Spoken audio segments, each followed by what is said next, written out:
de homosexuales, gays, de gay nada, homosexual de gay nada, homosexual. Bueno, pues yo estoy aquí rodeado de pedófilos por todas partes y no pasa nada. ¿Se imaginan que Jesús hubiera nacido hoy en medio de esta iglesia católica, con la pedofilia vaticana que tenemos? Lo hubieran violado igual. Sí, y no pasa nada. Si el papa que se murió era un pedófilo de primera, la protegía, como decimos en los dos vídeos anteriores, protegía la pedofilia este hombre. Y después van y lo felicitan. Imagínate que Jesús hubiese tenido que nacer hoy en día con esta gente, con estos que están protegidos hasta por el pueblo mismo católico. Claro, muchos de ellos también son pedófilos. Jesús lo hubieran violado al pobre hombre, al Hijo de Dios lo hubieran violado. No se hubiese dejado. Ya sabemos que no.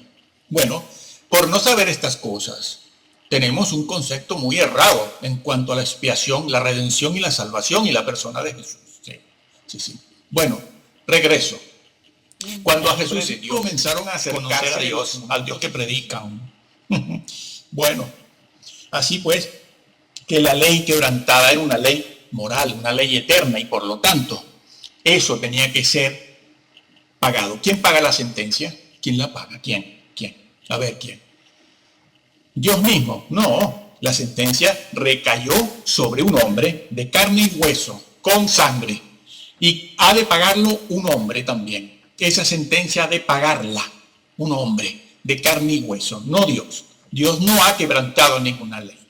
Por lo tanto, Jesús, como dice y enseña, por ejemplo, Hebreos, el libro de Hebreos, capítulo 4 y 5, 6 y 7, bueno, todo el libro de Hebreos. Como se enseña, el Redentor tenía que ser un hombre también. El que tenía que pagar la sentencia era un hombre de carne y hueso. Puro hombre puro, purito hombre, sin echar mano de recursos divinos, porque entonces la redención no la está obrando un hombre, la está obrando un Dios. Es decir, que Jesús tendría que ser una mezcla, un híbrido entre Dios y hombre. No, Jesús no era un híbrido, era perfecto hombre por un lado, por un costado, y por otro era perfecto Dios, sin mezcla alguna. Y quien está en el Getsemaní en ese momento es un hombre, y quien tiene que hacerle y darle la cara al diablo y hacerle frente a la situación, él tiene que ser un hombre, sin echar mano de los recursos divinos. Por eso sudó sangre, con todos esos demonios presentes allí. El infierno estaba allí, tratando de evitar que él fuera a la cruz.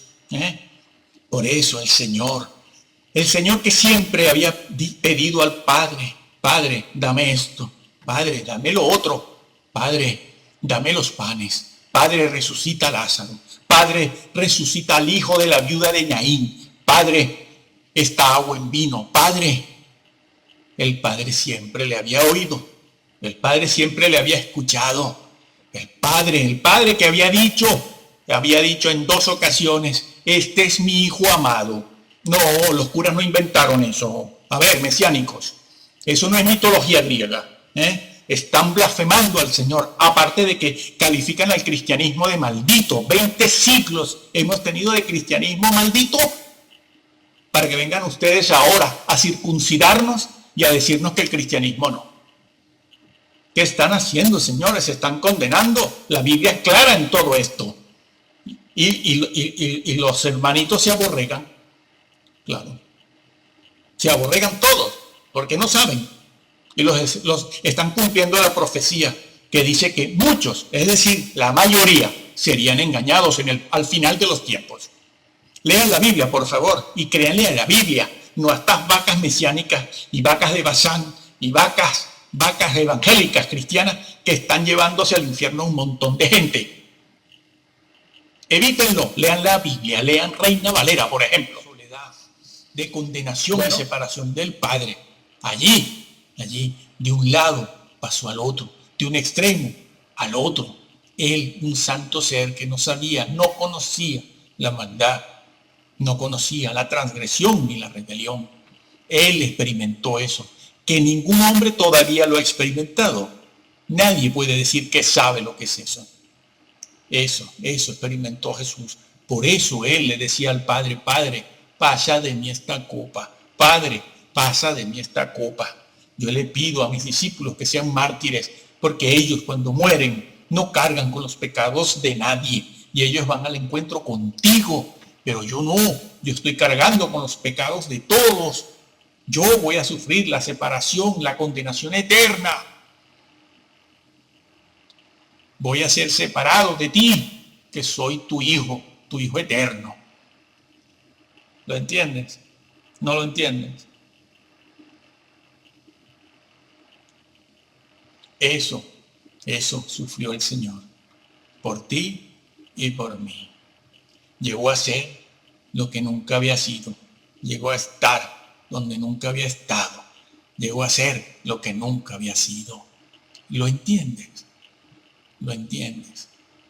Van a seguir hablando de los héroes humanos en el púlpito, comparando indirectamente, implícitamente a Jesús con estos orientales y orientalistas y estos papas cristianos y evangélicos, que incluso alaban a los mormones. ¿Qué están haciendo? Hablen de Jesús y solo Jesús. Cada día deberíamos levantarnos de la cama adorándolo, recordando todas estas cosas, porque pronto Él va a estar por aquí y en aquel día nada contará, sino solo Jesús. Jesús solo, ¿sí? No va a contar nada, ni nuestro título universitario, ni nuestro título del seminario, ni nuestra riqueza, ni nuestra cuenta bancaria, ni el trabajo que tenemos, ni los hijos que tenemos. Nada contará. Todo va a pasar por fuego. Todo va a pasar por fuego. Todo va a ser juzgado. Como dice la Biblia, en aquel día solo contará a Jesús. Habrá desesperación en muchos creyentes, en la mayoría. Desesperación porque se darán o nos daremos cuenta de que estamos destituidos y otros tendrán una amplia y generosa entrada y otros entrarán avergonzados, como dice Primera de Corintios 3, para poder al dinero, al superar aquel momento de dolor, de sufrimiento. Después de todo, como que era Dios, Él podía hacerlo todo, no pasa nada. Sí que sufrió, pero bueno, Él es Dios y Él sabe las cosas y Él puede superar todo eso. Echaría mano de los recursos divinos, de su deidad, de su fuerza y su poder para poder superar aquello que era horrible. Era el mismísimo infierno, los horrores del infierno, como estaremos explicando aquí. Y eso es lo que creen los creyentes y nada más lejos de la verdad. Creen otra cosa, por no decir que no creen nada, porque nada saben. Hoy en día nada se sabe. Muy pocas cosas de importancia se sabe acerca de la persona de Jesús. Bueno, ¿qué va a pasar? ¿Cómo se enseña? El Redentor tenía que ser un hombre también. El que tenía que pagar la sentencia era un hombre de carne y hueso. Puro hombre puro, purito hombre, sin echar mano de recursos divinos, porque entonces la redención no la está obrando un hombre, la está obrando un Dios. Es decir, que Jesús tendría que ser una mezcla, un híbrido entre Dios y hombre. No, Jesús no era un híbrido, era perfecto hombre por un lado, por un costado, y por otro era perfecto Dios, sin mezcla alguna. Y quien está en el Getsemaní en ese momento es un hombre, y quien tiene que hacerle y darle la cara al diablo y hacerle frente a la situación, él tiene que ser un hombre, sin echar mano de los recursos divinos. Por eso sudó sangre, con todos esos demonios presentes allí. El infierno estaba allí, tratando de evitar que el Padre, pasa de mí esta copa, le dice al Padre, pásala. Y vuelve otra vez, busca a los discípulos, se da cuenta de que duermen, están rendidos, cansados, exhaustos. Y se va él solito, solo, Jesús solo, y solo Jesús. No, sin Gandhi, y sin estar felicitando a la Madre Teresa, que no sabes lo que haces. No sabes lo que haces, felicitando al Papa Bautista. Yo soy bautista también, del sur. Pero no se puede estar felicitando a un hombre caído, el cual a su vez felicita al Papa. y lo califica como un gran hombre de gran moral, amante de Dios, un pedófilo. Por Dios, ¿qué haces? Regresamos y decimos que Jesús fue 3 veces al Padre. 3 veces pidió lo mismo. Y nunca Jesús había hecho una cosa así. Nunca.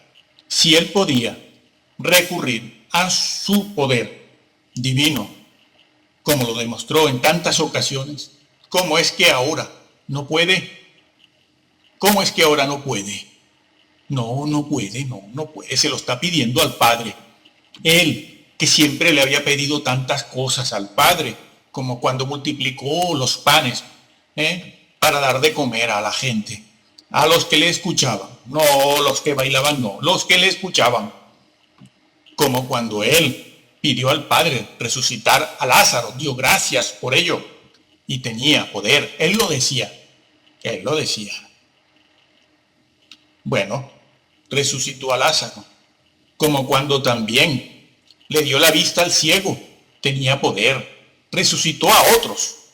¿No podía ahora Jesús evitar la cruz, evitar el Calvario, evitar todo aquello? No podía. Si iba a obrar la redención, la salvación, la restauración, no podía recurrir a su poder divino, a su deidad, para pasar por alto, para obtener la victoria en aquel momento, para mitigar, disminuir, aligerar el dolor, la flagelación, el sufrimiento, la locura que iba a empezar a vivir. Sí, no podía. ¿Por qué? Porque solo un hombre, el hombre Jesús, puede y podía realizar la redención. ¿Por qué? Porque un hombre fue el que pecó en el Edén. En el Edén se transgredieron las leyes de Dios. Y como decimos en ese otro vídeo que se llama El pecado, tiene por título El pecado, lo que sucedió en el Edén no fue un error, ni una falta de experiencia. Lo que sucedió en el Edén fue una decisión, se tomó una mala decisión, fue una decisión, un hecho tomado a conciencia, donde se violaron las leyes de Dios y se introdujo en la creación la injusticia. Eso fue lo que sucedió en el Edén. Un hombre cayó, un hombre pecó, un hombre se rebeló, un hombre transgredió, pues un hombre ha de pagar la culpa.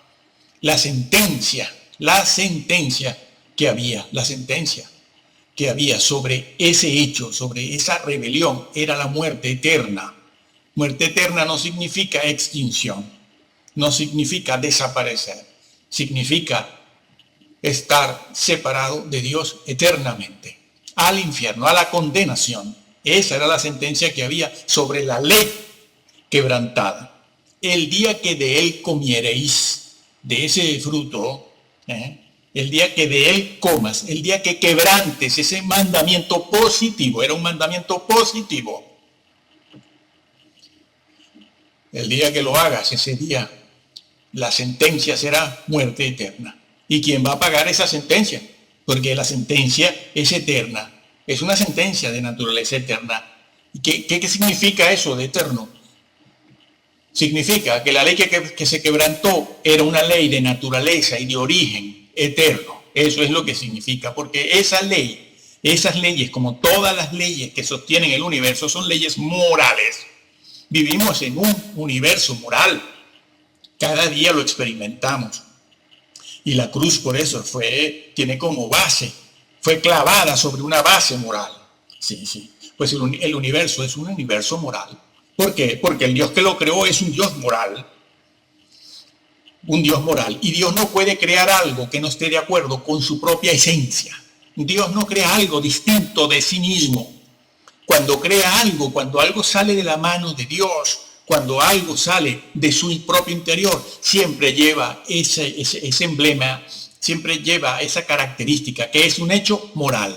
Por eso el universo es un universo moral, por eso toda nuestra sociedad se sustenta sobre lo bueno y lo malo. Es que si no, no tendríamos ni policías, ni jueces, ni en el Getsemaní el Padre tiene una respuesta negativa para su hijo. No puedo, hijo, no puedo pasar esa copa, porque es negarnos, sería negarnos a nosotros mismos, porque la ley quebrantada es un reflejo de mi esencia, no es una ley puesta ahí, dejada a su suerte. No, soy yo mismo. Por cierto, que el universo no está formado por leyes que han sido abandonadas y dejadas ahí. Esas leyes necesitan que sean mantenidas. Es Dios quien las mantiene. Esas leyes están puestas, creadas y puestas, pero alguien las tiene que mantener, porque si no, no funcionan. Como no funciona nuestro organismo si no lo alimentamos. Exactamente igual. ¿No lo entienden? Es tan difícil esto de entender. Es que no lo explican. No, este mesiánico dice que yo lo que busco es el aplauso, hacerme famoso. Yo con 62 años, 3 hijos, nietos, 40 años en esto, hablando de esta manera, busco el aplauso. Bien, yo. Dios no puede divorciar su amor de su justicia. No puede. Tú, Jesús, hijo mío, y mi hijo amado, hablando del Padre, tienes que ir, tienes que hacerlo, tienes que vindicar mi justicia, que fue lo que se perdió en el Edén. En el Edén, cuando el hombre pecó, no se volvió bruto. No, él sabía fabricar instrumentos musicales. Sí. Allí mismo, en el mismo Edén, casi, en la puerta del Edén, fabricaban instrumentos musicales, fabricaban casas, artefactos, llegaron a construir también materiales de guerra. Todo eran muy inteligentes, sí, mucho, como hoy en día, sí, como hoy en día. Muy inteligentes. Pero, ¿qué fue lo que se perdió en el Edén? La justicia. Y Jesús vino primero a cumplir esa justicia. Un hombre, cuando él cumplió la ley, nadie diga, ni les hagan creer a usted que él la cumple como Dios, porque como es Dios, es perfecto, él puede cumplirla. No, la cumplió como hombre, Dios mío. Sí, en eso consiste la redención. Un hombre perfecto tenía que pagar la sentencia. La sentencia no la podíamos pagar ninguno de nosotros, porque no somos perfectos en ningún sentido, ni física, ni moral, ni mental, ni espiritualmente. Tenía que pagar la sentencia un hombre perfecto, físicamente, moralmente, mentalmente, espiritualmente. ¿Dónde estaba ese hombre? Tenía que venir de otro lugar, pero ser verdadero hombre. La misma genética nuestra, el mismo ADN humano. Jesús, el Hijo de Dios. Él era perfecto. Él sí podía pagar, vindicar esa sentencia que, como hemos dicho, era eterna también, para siempre. El infierno, para siempre. La condenación.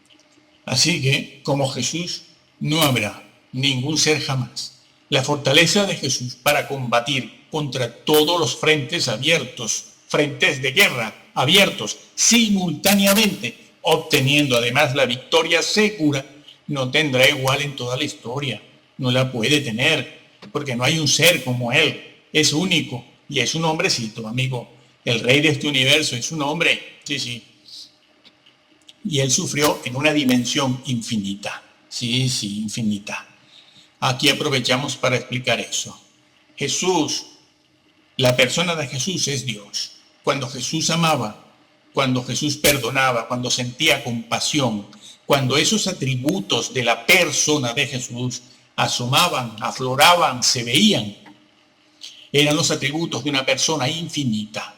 Los atributos de una persona infinita son infinitos. Es decir, a ver que te lo explico. Mira, cuando Jesús amaba en una dimensión infinita. ¿Por qué? Porque Él no tiene amor. No tiene amor. Jesús es amor, que es otra cosa. ¿Por qué? Porque su persona es la persona de Dios. Es decir, es deidad, tiene deidad. Y la deidad, los atributos en la deidad son eternos e infinitos. Nosotros no. Nosotros no somos el amor, no. Tenemos una porción de amor, una porción que el Creador ha puesto en todos los seres humanos. Y esa porción de amor, así como de justicia, así como de rectitud, así como esa porción de bondad o benignidad que pone en nosotros, entre muchos otros atributos, es una porción que el Señor pone y que podemos o aumentar o disminuir y pisotear. Sí. Son cosas naturales que Dios puso en nosotros, que las podemos cultivar, las podemos desarrollar o las podemos anular. Por eso hay gente que nosotros decimos que son buenas personas y otras personas que decimos que son malas. Así, bueno, eso así a grosso modo, dicho muy por encima y de manera general. Bueno, pero Dios no tiene amor, es el amor. Significa que su amor está en una dimensión infinita. Cuando Jesús amaba en términos y en condiciones infinitas. Y ahora te pregunto, cuando Jesús sufría, ¿cómo lo hacía? ¿Cómo experimenta una persona infinita? ¿Cómo experimenta la realidad, la vivencia, la existencia? ¿Cómo la experimenta? En términos infinitos, cuando Jesús sufría, no solo era un sufrimiento ocasionado en una dimensión absoluta, porque el mal, una cosa muy difícil de comprender, el mal es la negación de la vida, es la negación. Nosotros no sabemos lo que es eso, nosotros no lo sabemos en términos absolutos. Esa realidad en la que está el diablo, Satanás, Lucifer, nosotros no la conocemos. Le hizo sudar sangre, ¿lo entiendes? Ni por un minuto nosotros hubiéramos estado ahí, en esa lucha. Por eso Jesús oró y dice, mi alma está, esa expresión que está en el Evangelio, que dice, mi alma está, tiene una angustia de muerte. ¿Sabes qué es? Infarto. Es infarto. Le iba a dar un infarto. Tenía que orar para que no le diera el infarto, porque si le da el infarto y se nos muere el Señor, no hay redención. Nadie puede ni sabe sostener una lucha como esa. Así que la fortaleza de Jesús, la determinación, el temple, la gallardía, la virilidad, la convicción, las convicciones, los propósitos de Jesús y su pureza y esa mente inquebrantable, esa arquitectura mental con la que luchaba, la que le dio el Padre, no pueden encontrarse en ningún lado. En el reino de las tinieblas menos. Allí le tienen celos, le odian. A un ser tan grande como ese, se tienen que humillar, ¿no? Los demonios, cuando le veían, salían corriendo, y no había muerto, no había subido a la cruz, no había resucitado. Y se escondían los demonios, los seres estos desencarnados, ángeles caídos también. Se iban, no podían resistir aquella presencia, aquella majestad, aquel ser inquebrantable. Para que lo compares ahora con todo esto de por aquí, con rabo de paja, vacas sagradas, vividores.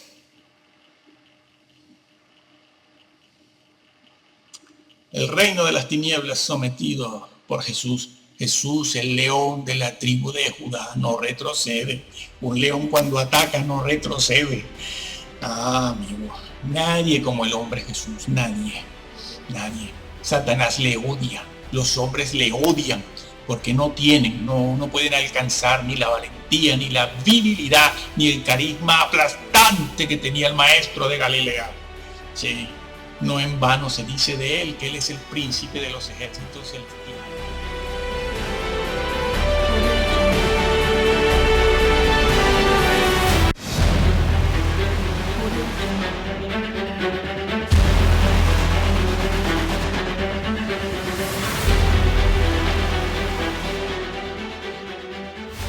Hoy hablaremos de la persona de Jesús.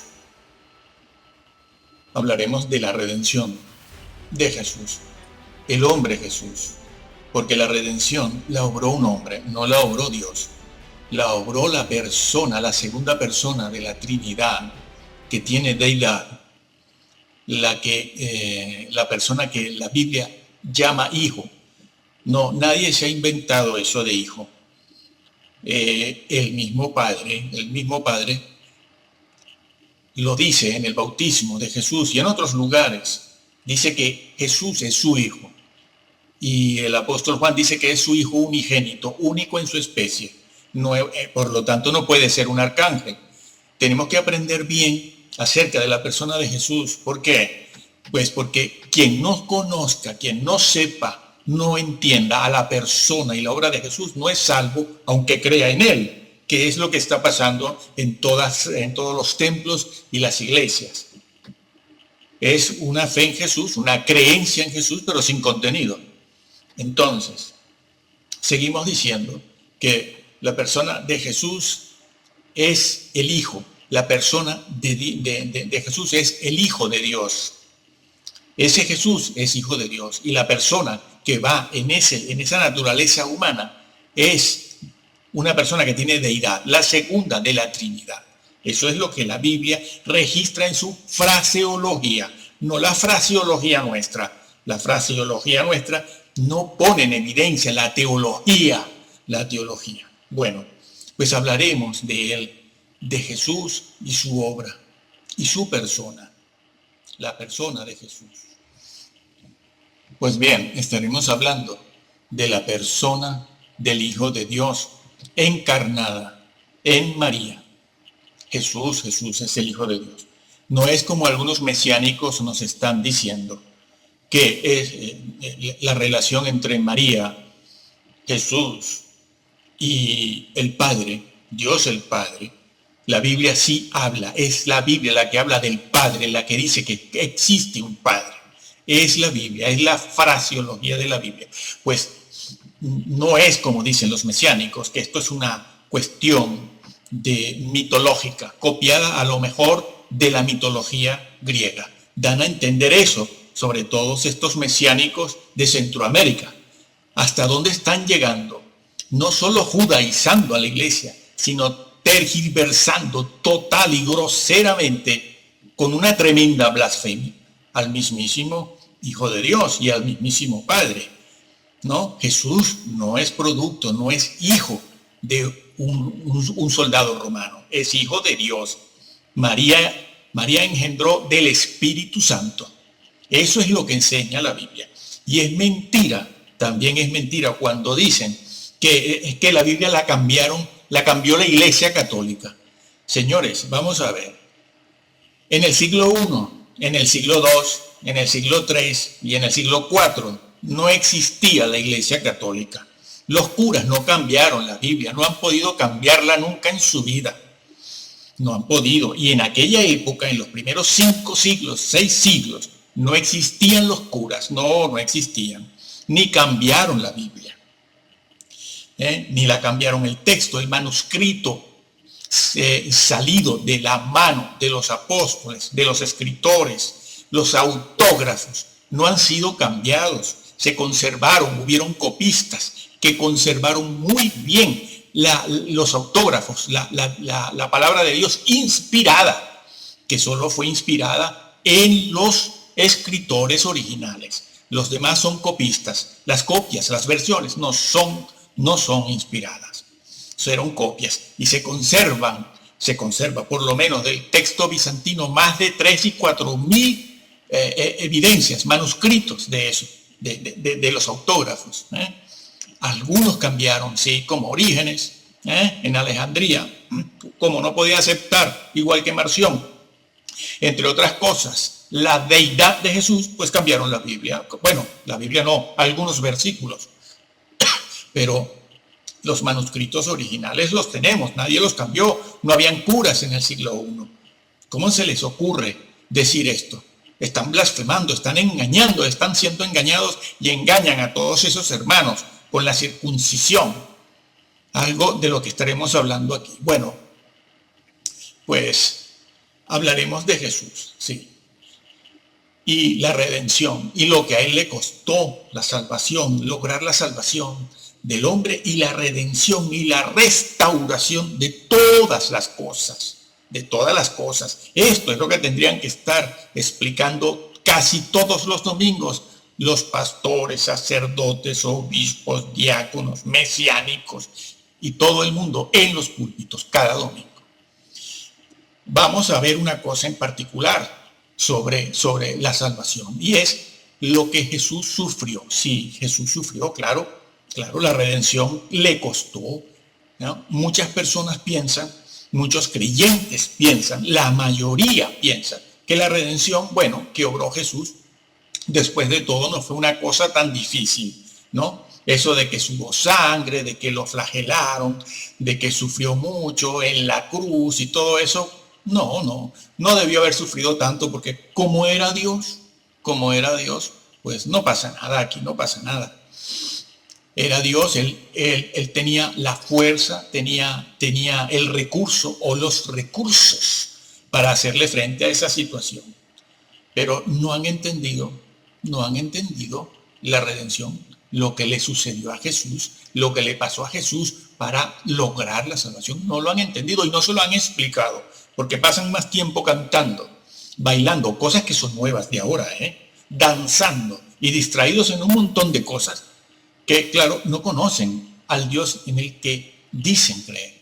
Volvemos a la antigua situación del Antiguo Testamento, ¿no? Y también la que ha sucedido en forma esporádica a través de los siglos. Por cierto, debo decir aquí que Lucas 1, donde se habla del nacimiento virginal del Señor, ese versículo no fue introducido por curas, ni lo inventaron, ni es producto de la mitología griega. No es producto de la mitología griega. Dios se encarnó en María. Su Hijo, Jesús, el ángel de Yahvé, lo que en el Antiguo Testamento conocemos como el ángel de Yahvé, se encarnó. El ángel de Yahvé, el mismo que se le apareció, por ejemplo, a Josué, allí en el campamento, en el desierto, cuando Josué iba a tomar la ciudad de Jericó. Bueno, ese ángel de Yahvé con una espada fulgurante. Los creyentes de hoy son tan débiles que eso de espada, hay violencia. No, el Señor es un guerrero de primera. Pues ese ángel es el Hijo de Dios. Ese es el ángel de Yahvé, el Hijo de Dios. El mismo que se le apareció y que habló con Abraham. Por ejemplo, otro ejemplo más. Sí. Y entonces, sí. Ese se encarnó en María la Virgen. Ella engendró, pero de Dios mismo, el Espíritu Santo. No pueden seguir negando eso porque se están condenando terriblemente. Están no solo judaizando, sino condenándose peor aún que los que traicionaron al Señor cuando Él estuvo en vida aquí. Tengan en cuenta eso. Atiendan a tiempo a la palabra de Dios, que nadie ha cambiado la palabra de Dios, no es inventada. Vamos a comenzar en el huerto del Getsemaní. Y allí vemos a Jesús sufriendo y sudando como grandes gotas de sangre. Aquello no era una caricatura, era sangre. Muy bien, son las horas finales del Señor en este mundo, en su vida. ¿Y qué pasa con el Señor en ese momento? Que busca la manera de escapar. Sí, el Señor buscó la manera de escapar de aquella hora. ¿Por qué? Porque era muy difícil para Él. Satanás le atacó y así millones de demonios estuvieron presentes allí en aquel huerto, haciéndole sentir al Señor el horror de las cosas que iba el Señor a experimentar, al momento, a las situaciones y a la condición por la que tendría que atravesar. Porque el Señor podía anticipar, como persona que era, anticipar los sufrimientos y el padecimiento que iba a tener. Y Él, sobre todo, Él lo anticipaba con mayor fuerza que todos nosotros. ¿Por qué? Porque Él era santo, completamente santo. Bueno, ¿qué haría en esa hora? Como decíamos antes, los creyentes podemos creer, de hecho así creen, así se piensa que el Señor echaría mano de algún recurso para poder superar aquel momento de dolor, de sufrimiento. Después de todo, como que era Dios, Él podía hacerlo todo, no pasa nada. Sí que sufrió, pero bueno, Él es Dios y Él sabe las cosas y Él puede superar todo eso. Echaría mano de los recursos divinos, de su deidad, de su fuerza y su poder para poder superar aquello que era horrible. Era el mismísimo infierno, los horrores del infierno, como estaremos explicando aquí. Y eso es lo que creen los creyentes. Y nada más lejos de la verdad. Creen otra cosa. Por no decir que no creen nada, porque nada saben. Hoy en día nada se sabe. Muy pocas cosas de importancia se sabe acerca de la persona de Jesús. Bueno, ¿qué va a pasar? ¿Qué va a pasar aquí? Echó mano de sus recursos divinos, de su deidad, Jesús, para superar aquel momento. No pudo hacerlo, no pudo recurrir a su poder divino, a su deidad, para poder mitigar, para poder superar aquellos momentos difíciles, que nadie en esta tierra todavía ha pasado por una situación como esa, ni lo hará. Los creyentes, al no saber estas cosas, pues no pueden entender la expiación de Cristo, no pueden entender la gravedad del pecado, la gravedad de la caída del hombre, de lo que ha pasado y de por qué estamos viendo a nuestro alrededor que casi todas las personas de poder, que están en poder, son pedófilos. La pedofilia ya se acepta socialmente. Ya existe la iglesia inclusiva. Nos decían hace 15, 20 años que no llegaríamos nunca a eso. No, primero llegó la iglesia, esta emergente, y de la emergente, entre otras muchas, ya hemos pasado a la inclusiva. Iglesias evangélicas cristianas de homosexuales, gays, de gay nada, homosexual de gay nada, homosexual. Bueno, pues yo estoy aquí rodeado de pedófilos por todas partes y no pasa nada. ¿Se imaginan que Jesús hubiera nacido hoy en medio de esta iglesia católica, con la pedofilia vaticana que tenemos? Lo hubieran violado igual. Sí, y no pasa nada. Si el papa que se murió era un pedófilo de primera, la protegía, como decimos en los dos vídeos anteriores, protegía la pedofilia este hombre. Y después van y lo felicitan. Imagínate que Jesús hubiese tenido que nacer hoy en día con esta gente, con estos que están protegidos hasta por el pueblo mismo católico. Claro, muchos de ellos también son pedófilos. Jesús lo hubieran violado al pobre hombre, al Hijo de Dios lo hubieran violado. No se hubiese dejado. Ya sabemos que no. Bueno, por no saber estas cosas, tenemos un concepto muy errado en cuanto a la expiación, la redención y la salvación y la persona de Jesús. Sí. Bueno, regreso. Cuando a Jesús comenzaron a acercársele los momentos difíciles de la traición, el juicio, el interrogatorio que le hicieron Caifás, Anás y toda la clase sacerdotal espiritual, cuando Jesús ve que se le acerca el escarnio, la burla, el dolor físico, el calvario, los momentos de terror, como decíamos antes, allí en el Getsemaní se aglomeraron, se agruparon, se reunieron millones de demonios para hacer que Jesús no tomara esa cruz. Es como cuando algunos de nosotros, no todo el mundo, dice: he sentido una presencia desagradable. Qué cosa tan horrible esta presencia. Sentí una cosa que tuve enseguida que cambiar de lo que estaba haciendo. Sí, esa presencia que muchos de nosotros sentimos, ¿no? Jesús experimentó, entre otras muchas cosas, eso en el Getsemaní, porque allí era donde él iba a obtener la victoria, allí en el Getsemaní, y sintió esa presencia, una presencia infernal que, como explicaremos en este vídeo, fue una cosa que nadie puede entender, pero lo vamos a explicar. Lo que no se puede entender lo vamos a decir aquí, ahora, en este vídeo, para que se sepa qué es lo que no podemos entender. Bueno, esa presencia, ese frío, ese calor frío que sentimos en la espalda cuando estamos en las cosas del Señor, o nos visitan ciertos seres caídos, porque estamos en las cosas del Señor, en las cosas de Dios. Y esa presencia nos hace sentir o nos introduce en una condición, en un estado horrible de desolación y desesperación, de enajenación. Jesús sintió eso en una dimensión infinita. En una dimensión infinita. ¿Qué explicaremos ahora? Pues bien, cuando a Jesús se le comenzaron a acercar todos estos momentos, ¿qué vemos en Jesús?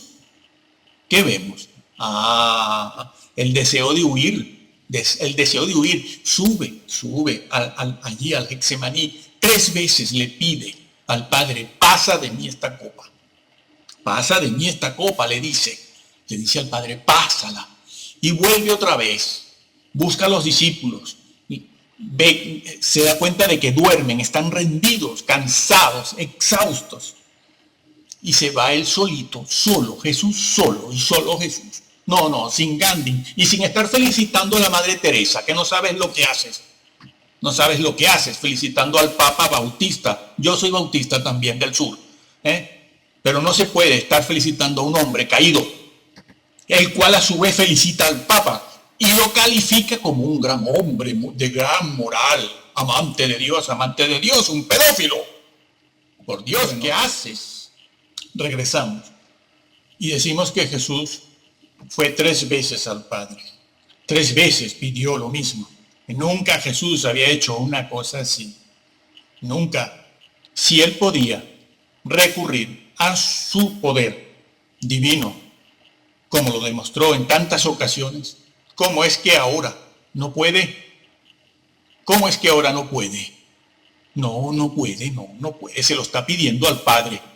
Él, que siempre le había pedido tantas cosas al Padre, como cuando multiplicó los panes, para dar de comer a la gente, a los que le escuchaban, no los que bailaban, no, los que le escuchaban, como cuando él pidió al Padre resucitar a Lázaro, dio gracias por ello y tenía poder, él lo decía.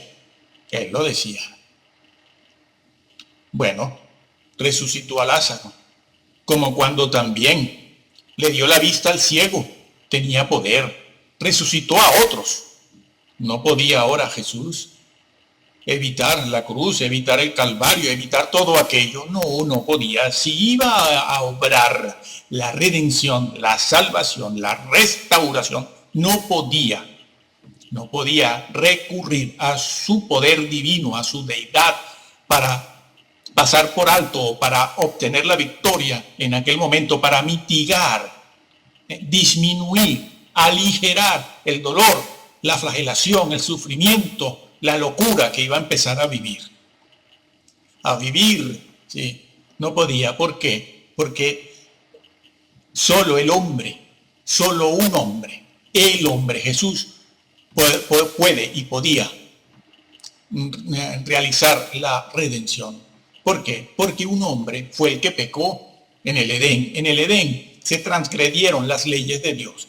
Y como decimos en ese otro vídeo que se llama El Pecado, tiene por título El Pecado, lo que sucedió en el Edén no fue un error, ni una falta de experiencia. Lo que sucedió en el Edén fue una decisión, se tomó una mala decisión, fue una decisión, un hecho tomado a conciencia, donde se violaron las leyes de Dios y se introdujo en la creación la injusticia. Eso fue lo que sucedió en el Edén. Un hombre cayó, un hombre pecó, un hombre se rebeló, un hombre transgredió, pues un hombre ha de pagar la culpa. La sentencia que había sobre ese hecho, sobre esa rebelión, era la muerte eterna. Muerte eterna no significa extinción, no significa desaparecer, significa estar separado de Dios eternamente, al infierno, a la condenación. Esa era la sentencia que había sobre la ley quebrantada. El día que de él comiereis, de ese fruto, el día que de él comas, el día que quebrantes ese mandamiento positivo, era un mandamiento positivo. El día que lo hagas, ese día, la sentencia será muerte eterna. ¿Y quién va a pagar esa sentencia? Porque la sentencia es eterna. Es una sentencia de naturaleza eterna. ¿Y qué significa eso de eterno? Significa que la ley que se quebrantó era una ley de naturaleza y de origen eterno. Eso es lo que significa. Porque esas leyes, como todas las leyes que sostienen el universo, son leyes morales. Vivimos en un universo moral. Cada día lo experimentamos. Y la cruz por eso tiene como base, fue clavada sobre una base moral. Sí. Pues el universo es un universo moral. ¿Por qué? Porque el Dios que lo creó es un Dios moral. Un Dios moral. Y Dios no puede crear algo que no esté de acuerdo con su propia esencia. Dios no crea algo distinto de sí mismo. Cuando crea algo, cuando algo sale de la mano de Dios, cuando algo sale de su propio interior, siempre lleva ese emblema, siempre lleva esa característica, que es un hecho moral. Por eso el universo es un universo moral, por eso toda nuestra sociedad se sustenta sobre lo bueno y lo malo. Es que si no, no tendríamos ni policías, ni jueces, ni cárceles, ni ejércitos. Si no fuese así. Pero, ¿por qué es así? Porque el universo es un universo moral. Existe lo bueno y existe lo malo. Existe lo correcto y existe también lo incorrecto. Existe lo santo y existe lo profano. Y todo está basado en eso. Ya puedes tú estar en el ejército o trabajando en una oficina, o ser un astronauta o ser un deportista de élite. El bien y el mal está presente en todo lugar, porque nuestra creación es un reflejo de un ser moral sobre el cual no se puede pasar. Y ese ser moral es eterno y sus leyes son eternas. No, esto que creen los creyentes de hoy en día y que les dicen por ahí las vacas sagradas, le dicen, no importa, que te haces tatuaje, no pasa nada. ¿Y tú qué? ¿Tú adulteraste? Tranquilo. Si perdonó a David, ¿cómo no te va a perdonar a ti? Y aluden a David. Y no saben bien estas vacas sagradas el peligro que corrió David por todo esto. Que tú, ¿qué? Los pantalones bien apretaditos, vas media desnuda en la iglesia, no pasa nada, tú eres salvo, ¿verdad que sí? Bueno, Dios que aguante, aquí de moral nada. Portarnos bien, código civil y penal y con eso es suficiente. Una buena vida, no, pero una buena vida no es una vida cristiana. La vida cristiana es otra cosa, es vivir en santidad. Por eso le dijo que el Señor a muchos que pretendían entrar, que mostraban un currículum bastante bueno, cristiano, evangélico, bíblico, les dijo, yo no admito eso, apartaos de mí, nunca os conocí. No, porque los conoces que no los deja entrar, Entiéndase bien la expresión. Bueno, regreso. Pues bien, regresando, decimos que un hombre fue el que cayó y tomó una decisión, no fue un error, ni fue una falta de experiencia, porque en un estado como el de la creación original, donde no existía el pecado, no existen los errores, no existe la falta de experiencia, solo existen las decisiones. Era un mandamiento positivo, tómese en cuenta eso. Bueno, pues la ley quebrantada era una ley moral, era una ley eterna. Era una ley eterna, sigue siendo eterna, sigue siendo válida esa ley. Todas las leyes que sostienen el universo son leyes morales eternas. Se ha quebrantado una ley eterna porque es el reflejo de un ser eterno e infinito. Por lo tanto, la sentencia, que es lo que tratamos de explicar en este momento, era una sentencia de naturaleza eterna. Cuando el Señor dijo, de cierto morirás. La sentencia a la ley quebrantada era también eterna. ¿Quién puede pagar eso? ¿Quién lo paga? ¿Qué hombre? ¿Qué hombre tiene la condición física, mental, espiritual para pagar una sentencia eterna? Ninguno, hombre, ninguno. No me estén sacando ahora a estos señores que tienen un lado bastante oscuro, que lo sabemos desde hace muchos años, porque, bueno, tenemos acceso a cierta información y los van ustedes citando desde el púlpito como una gran cosa para quedar bien, ¿no? Arrimándose a los famosos y populares y populistas para sacarse la foto. Se van arrimando a ellos para sacarse la foto y después los hermanitos, aborregaditos los pobres, diciendo, ay, qué gran líder, qué gran pastor, qué gran sacerdote, qué gran papa, qué gran obispo. Por Dios, están practicando la idolatría. No. Eso a lo que están acostumbrados los creyentes no se llama idolatría. Eso se llama imagen-latría. Imagen-latría. La idolatría en el Antiguo Testamento tiene que ver con seres reales. No lo saben. Claro, si los pastores Son pocos los que se encargan de estudiar la palabra de Dios bien, porque entre otras cosas sus iglesias no los dejan. Sus iglesias quieren verlo por aquí y por allá, dando saltos por aquí, tomando café por allá y esas cosas. Y entonces los pobres pastores no pueden dedicarse a la labor teológica, que es la primera responsabilidad de un hombre de Dios. Conocer a Dios, al Dios que predica. Bueno, así pues, que la ley quebrantada era una ley moral, una ley eterna, y por lo tanto, eso tenía que ser pagado. ¿Quién paga la sentencia? ¿Quién la paga? ¿Quién? A ver, ¿quién? Dios mismo. No, la sentencia recayó sobre un hombre de carne y hueso, con sangre, y ha de pagarlo un hombre también. Esa sentencia ha de pagarla un hombre de carne y hueso, no Dios. Dios no ha quebrantado ninguna ley. Por lo tanto, Jesús, como dice y enseña, por ejemplo, Hebreos, el libro de Hebreos, capítulo 4 y 5, 6 y 7, bueno, todo el libro de Hebreos. Como se enseña, el Redentor tenía que ser un hombre también. El que tenía que pagar la sentencia era un hombre de carne y hueso. Puro hombre, hombre puro, purito hombre, sin echar mano de recursos divinos, porque entonces la redención no la está obrando un hombre, la está obrando un Dios. Es decir, que Jesús tendría que ser una mezcla, un híbrido entre Dios y hombre. No, Jesús no era un híbrido, era perfecto hombre por un lado, por un costado, y por otro era perfecto Dios, sin mezcla alguna. Y quien está en el Getsemaní en ese momento es un hombre, y quien tiene que hacerle y darle la cara al diablo y hacerle frente a la situación, él tiene que ser un hombre, sin echar mano de los recursos divinos.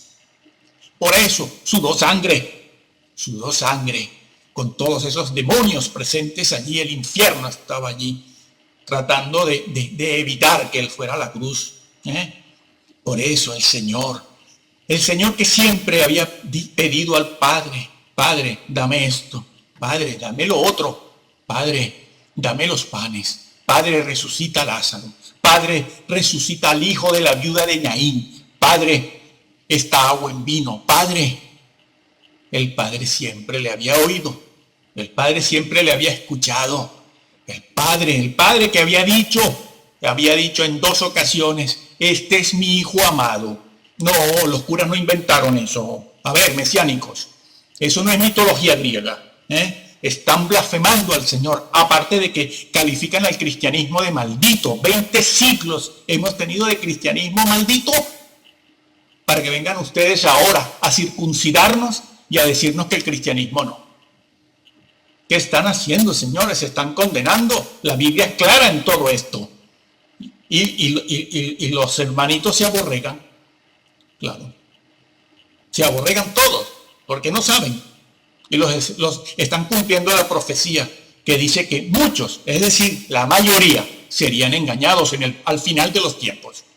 Lean la Biblia, por favor, y créanle a la Biblia, no a estas vacas mesiánicas y vacas de Bazán y vacas evangélicas cristianas que están llevándose al infierno a un montón de gente.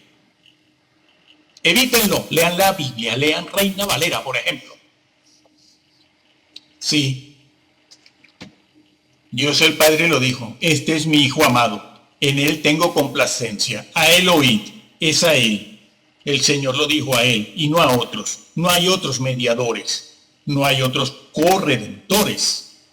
Y el púlpito es sagrado, no es para estar nombrando a políticos de fama internacional, ni siquiera para estar nombrando a otros ministros, no es para estar nombrando a filósofos, a militares famosos, ni a deportistas, ni haciendo chistes, ni anécdotas, para hacer el culto muy agradable. Y toda la congregación, claro, alcahueteando, lisonjera, riéndose, aceptando todo lo que le echan. Lo tragan cualquier cosa que una vaca sagrada le echan a las congregaciones. Lo tragan todo, no lo mastican, no lo rumian, no lo piensan, sino que van por catatimia, ¿no? En psicología ya sabemos, bueno, ya hay otro vídeo donde explicamos lo que es la catatimia, ¿no? Aquí no vamos a hacerlo otra vez. Bueno, este es mi Hijo amado, en él tengo complacencia.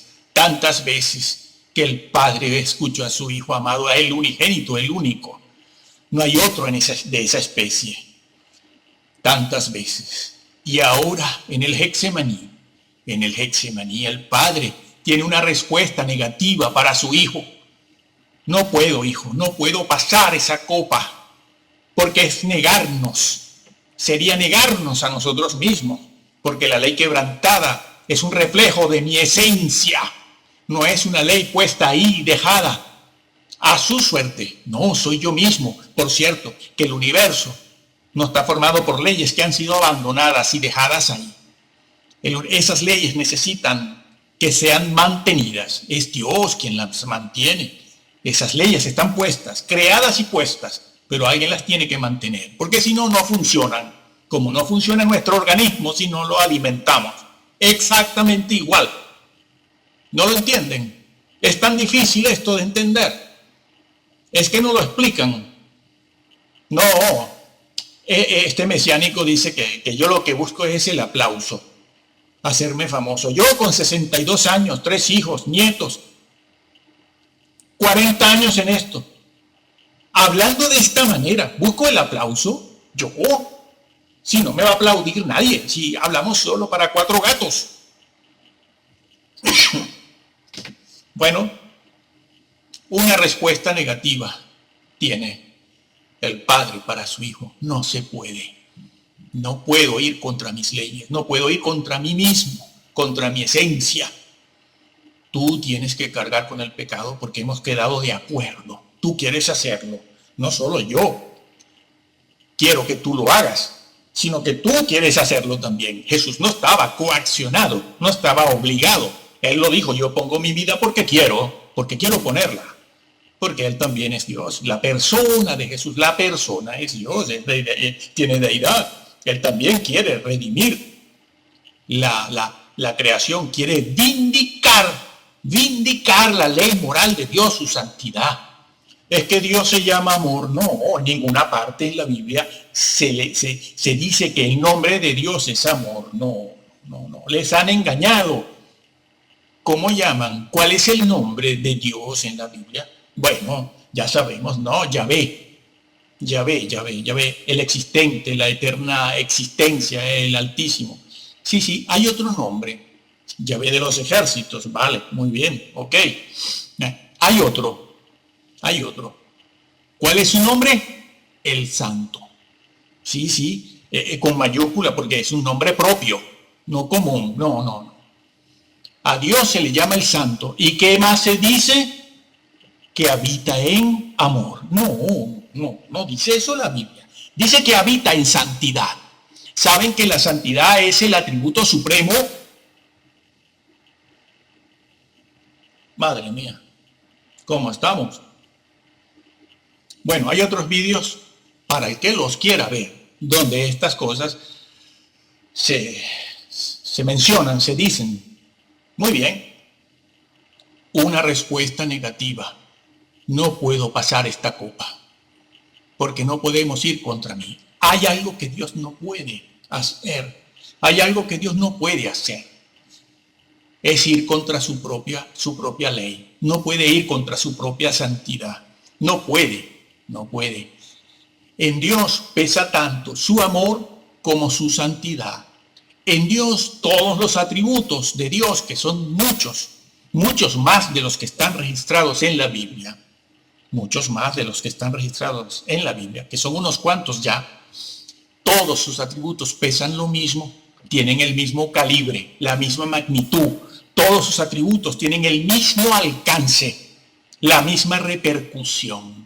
Pesa tanto su amor como su santidad, como su justicia, como su bondad, como su benignidad, como su templanza, etcétera, etcétera. Pesan todos igual. Dios no es solo amor, es santo. De su santidad se desprende su rectitud y de ella se desprende su justicia. Claro, esto no les gusta, no, porque esto me tendría que quitar los tatuajes. Sí. Tendría que dejar de beber, sí. Tendría que quitarme estos pantalones, sí. Tendría que peinarme como un hombre. me tendría que vestir como un hombre. Sí, sí. Y así, y así. Y tendría que quitarme este pecadito y tendría que hacer algunas otras reformas. Tendría que dejar de ver a los Simpson, tendría que dejar de ver al Harry Potter, y tendría que cortar con la televisión, el televisor, con estos programas.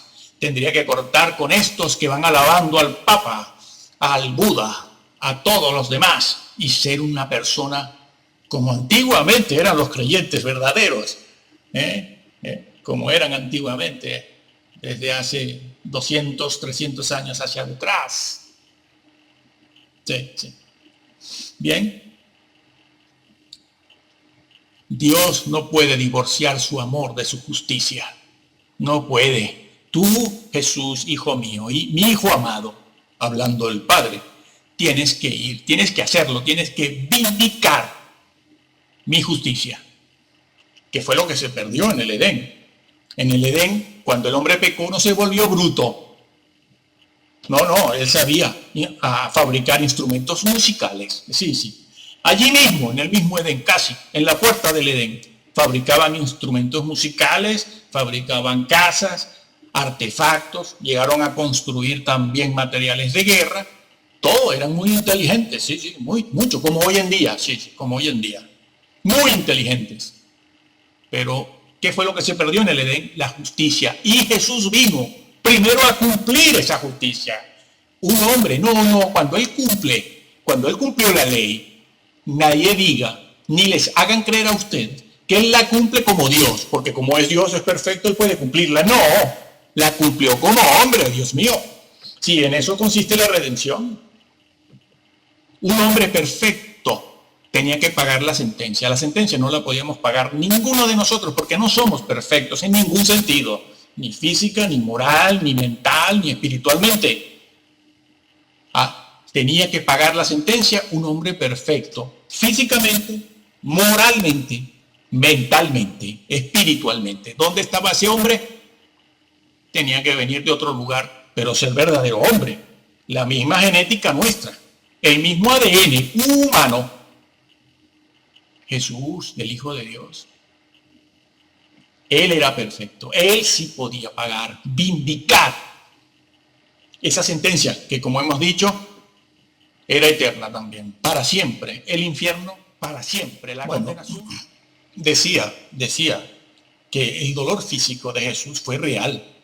No se puede aminorar, disminuir, disimular que Jesús sufrió físicamente lo indecible. Formaba parte del precio que tenía que pagar por la redención. Eso de que Jesús, bueno, físicamente nada, eso lo dicen personas que van leyendo libritos por aquí, libritos por allá, libritos de este otro gran teólogo por aquí y tal, ¿no? Entonces, claro, no han pasado por un seminario, incluso pasando. Después van y repiten eso en el púlpito, ¿no? Lo repiten. Y no saben las consecuencias de lo que están diciendo.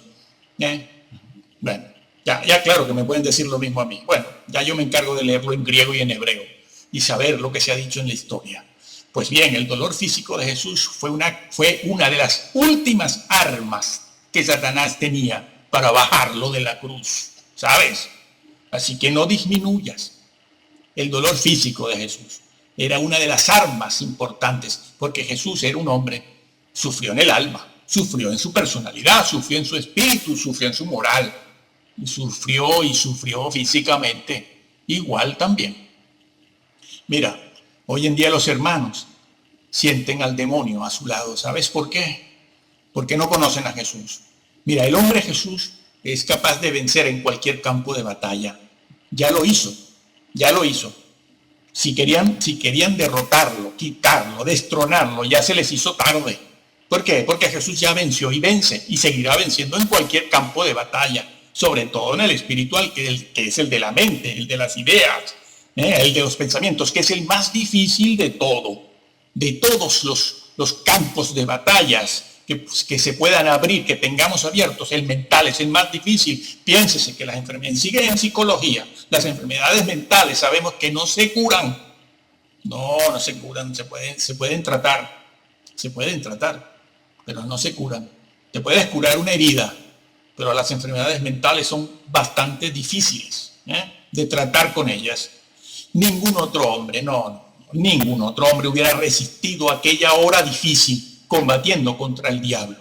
Quienes tienen a Jesús como su Salvador, piensen en esto cuando sientan la tentación o que el diablo se arrima a uno para atemorizarnos, porque lo que busca es eso, atemorizarnos, aterrorizarnos con su presencia, probarnos, tentarnos, atemorizarnos, crear miedo en nosotros. No.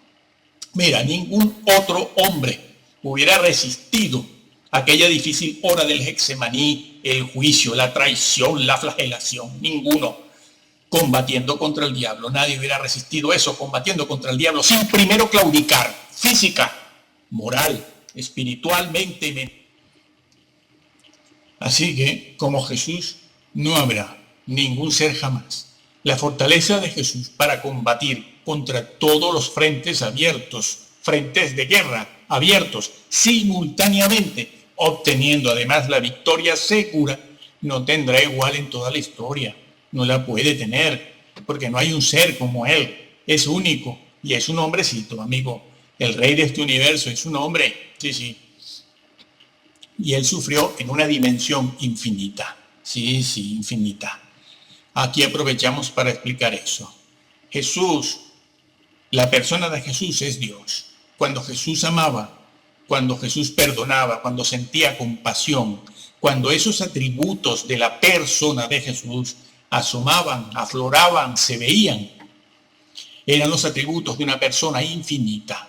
Los atributos de una persona infinita son infinitos. Es decir, a ver que te lo explico. Mira, cuando Jesús amaba en una dimensión infinita. ¿Por qué? Porque Él no tiene amor. No tiene amor. Jesús es amor, que es otra cosa. ¿Por qué? Porque su persona es la persona de Dios. Es decir, es deidad, tiene deidad.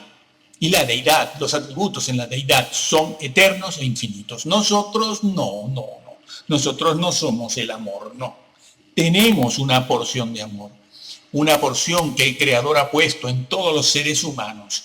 Y esa porción de amor, así como de justicia, así como de rectitud, así como esa porción de bondad o benignidad que pone en nosotros, entre muchos otros atributos, es una porción que el Señor pone y que podemos o aumentar o disminuir y pisotear. Sí. Son cosas naturales que Dios puso en nosotros que las podemos cultivar, las podemos desarrollar o las podemos anular. Por eso hay gente que nosotros decimos que son buenas personas y otras personas que decimos que son malas. Así, bueno, eso así a grosso modo, dicho muy por encima y de manera general. Bueno, pero Dios no tiene amor, es el amor. Significa que su amor está en una dimensión infinita. Cuando Jesús amaba en términos y en condiciones infinitas. Y ahora te pregunto, cuando Jesús sufría, ¿cómo lo hacía? ¿Cómo experimenta una persona infinita? ¿Cómo experimenta la realidad, la vivencia, la existencia? ¿Cómo la experimenta? En términos infinitos. Cuando Jesús sufría, no solo era un sufrimiento ocasionado en una dimensión absoluta, porque el mal, una cosa muy difícil de comprender, el mal es la negación de la vida, es la negación. Nosotros no sabemos lo que es eso, nosotros no lo sabemos en términos absolutos. Esa realidad en la que está el diablo, Satanás, Lucifer, nosotros no la conocemos, porque eso también está en una dimensión absoluta en términos negativos. Y utilizo todas estas expresiones para poderme explicar, para poder explicar algo. Que sí, que se puede entender, que sí, que estamos obligados a entenderlo para saber lo que es la salvación y poder valorar a nuestro Salvador. Así que Jesús, cuando sufría, lo hacía en términos también infinitos. Sí. Además por lo que ya hemos explicado, que las leyes quebrantadas eran leyes infinitas, eternas, y tenía que ser un ser en esa misma dimensión quien pagara la sentencia, porque la sentencia también era de naturaleza infinita y eterna. Y un hombre normalito, de estos que andan por aquí dándoselas de macho, no puede. Va tomando pastillas, sí, ya lo sabemos. Va tomando pastillas y haciendo cosas. Bueno, nadie puede. Por eso en el púlpito no se debe mencionar a nadie. A Jesús le molesta esto de andar mencionando a filósofos, luchadores de ONGs. Estos van dando cursos de cosas orientales, hablando de las dietas orientales también. También te has dado ese lujo de hablar de las dietas orientales. ¿Qué? Que esa gente oriental alaba al Señor. Se congregan cada domingo en un púlpito para hablar de la deidad de Jesús y su victoria. Lo hacen. Entonces, ¿para qué los nombras en el púlpito? Si tienen una mala opinión del Señor. Serás juzgado, tú y todos nosotros. Por eso, no los nombres. Déjate de dietas orientales, haciendo que los hermanitos hagan así para Oriente. Mira, mirando para el Oriente. Por Dios. Nadie podía hacer lo que Jesús hizo. Nadie es capaz de entrar en ese combate, en esa lucha, porque eran muchos frentes abiertos al mismo tiempo en una dimensión para nosotros imposible de vencer. Nadie sabe, nadie puede sostener ni soportar una lucha así. Eso le hizo sudar sangre, ¿lo entiendes? Ni por un minuto nosotros hubiéramos estado ahí, en esa lucha. Por eso Jesús oró y dice, mi alma está, esa expresión que está en el Evangelio, que dice, mi alma está, tiene una angustia de muerte. ¿Sabes qué es? Infarto. Es infarto, le iba a dar un infarto. Tenía que orar para que no le diera el infarto, porque si le da el infarto y se nos muere el Señor, no hay redención. Nadie puede ni sabe sostener una lucha como esa. Así que la fortaleza de Jesús, la determinación, el temple, la gallardía, la virilidad, la convicción, las convicciones, los propósitos de Jesús y su pureza y esa mente inquebrantable, esa arquitectura mental con la que luchaba, la que le dio el Padre, no pueden encontrarse en ningún lado. En el reino de las tinieblas menos. Allí le tienen celos, le odian a un ser tan grande como ese. Se tienen que humillar, ¿no? Los demonios, cuando le veían, salían corriendo, y no había muerto, no había subido a la cruz, no había resucitado. Y se escondían los demonios, los seres estos desencarnados, ángeles caídos también. Se iban, no podían resistir aquella presencia, aquella majestad, aquel ser inquebrantable. Para que lo compares ahora con todo esto de por aquí, con rabo de paja, vacas sagradas, vividores.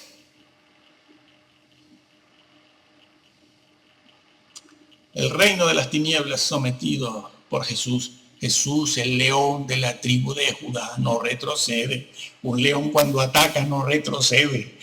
Amigo, nadie como el hombre Jesús, nadie. Satanás le odia, los hombres le odian, porque no pueden alcanzar ni la valentía, ni la virilidad, ni el carisma aplastante que tenía el maestro de Galilea. Sí, no en vano se dice de él que él es el príncipe de los ejércitos celestiales. Ay, príncipe, sí, con la espada fulgurante en la mano. No, guerra no, eso es herejía todo. Dios es amor. Sí, como lo han pintado siempre, amanerado, afeminado, de rasgos suaves, occidentales, de ojos azules, todo rubio. Sí, un judío, eso es un nórdico. Así, con los ojos verdes, la nariz perfilada. Eso no es un judío ni un hebreo. El príncipe de los ejércitos celestiales, con la espada fulgurante en la mano. Sí, la tenía. Cuando el Señor se da a sí mismo ese título, ¿sabes qué tenía en la mano? Una espada. Sí, léelo en Jueces, en Josué. Léelo en Josué. Allí cuando Josué estaba, que le temblaban las rodillas al pobre Josué cuando iba a conquistar la ciudad de Jericó.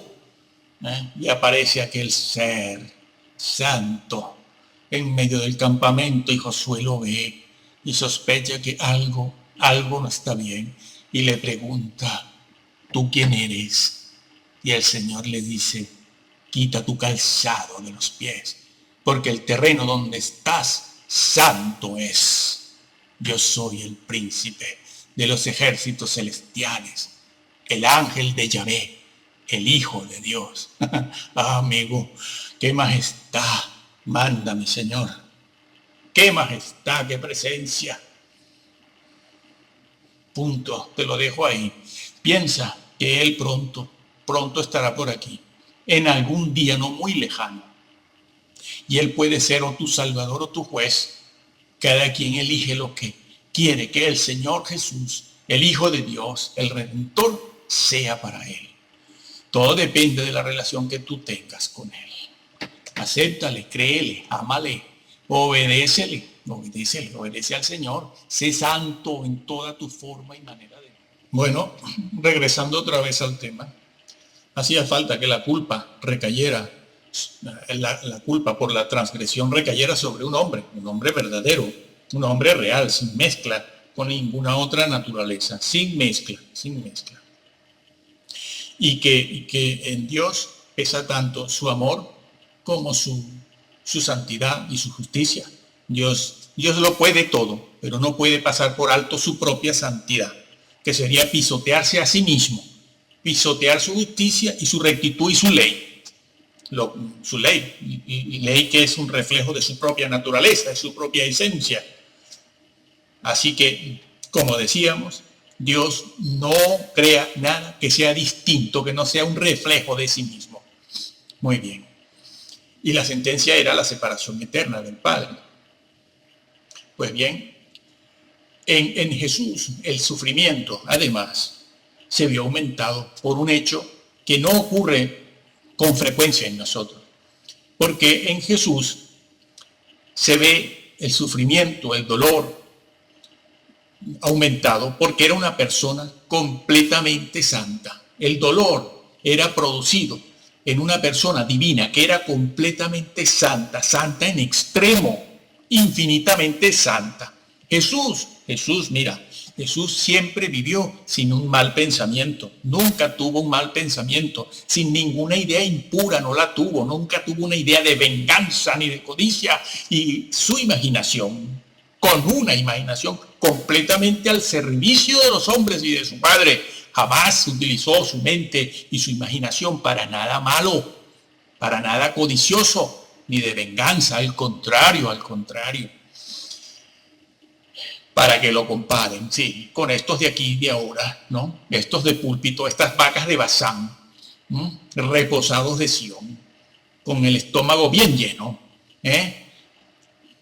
Bueno, es el conocimiento, escucha una cosa, es el conocimiento de este hecho el que te permite adorar al Señor, porque esto, si lo sabes, además no te lo tragas, sino que lo rumias, lo reflexionas, piensas, meditas sobre ello. Esto es lo que te va a permitir adorar al Señor. Porque la adoración en la Biblia, ¿sabes qué es? Conciencia reflexiva. Eso que te han enseñado en los últimos 30 años, porque esto es nuevo, Esto de bailar, danzar, canta que te canta, canta que te canta. Esto es nuevo, Muchas cosas no tienen más de 30 años. Aunque están saliendo algunas que son muy recientes, de hace 5 o 8 años. Eso no es adorar. Adorar es conciencia reflexiva. Solo en la medida en que sabes, solo en la medida en que conoces, solo en la medida en que reflexionas sobre la persona y los hechos de Jesús, en esa medida adorarás y alabarás al Señor. Y en esa misma medida estarás protegido contra el pecado y vivirás una vida completamente santa. Has conocido a Cristo, el Cristo de la Biblia. Sabes que Él murió por ti y que todo esto lo padeció por ti y por mí. Que todos estamos condenados al infierno, porque todos sabemos que somos pecadores. No hay que insistir mucho para uno darse cuenta de lo que somos.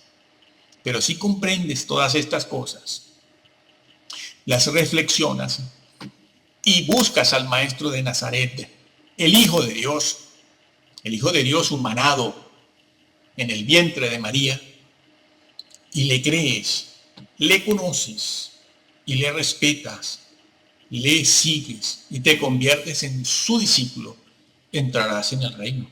Tienes entrada segura, asegurada. Muy bien, eso es lo que hay que hacer. Pues Jesús y Dios no podían pasar por alto nada, absolutamente nada de esto.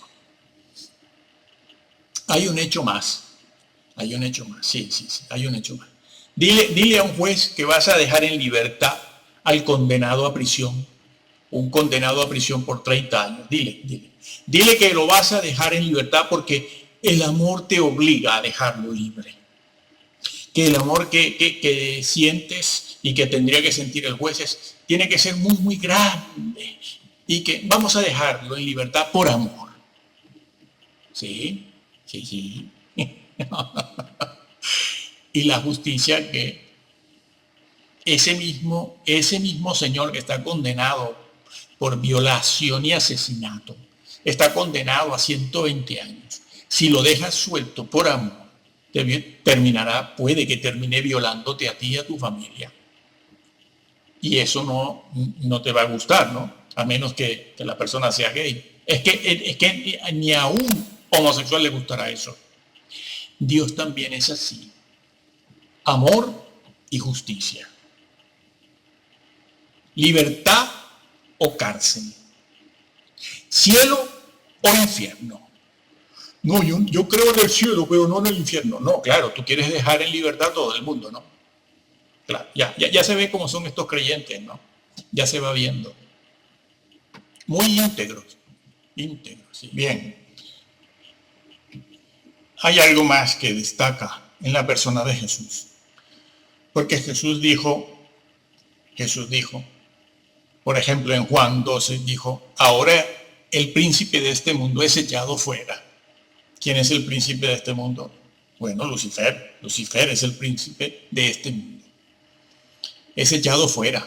También se dice esto en otros lugares.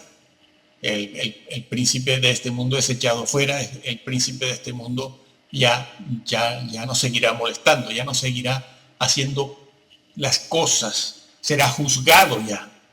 Ahora es el juicio del príncipe de este mundo. Bien, ese príncipe es Lucifer y Jesús dice será echado fuera. ¿De dónde? Pues del cielo.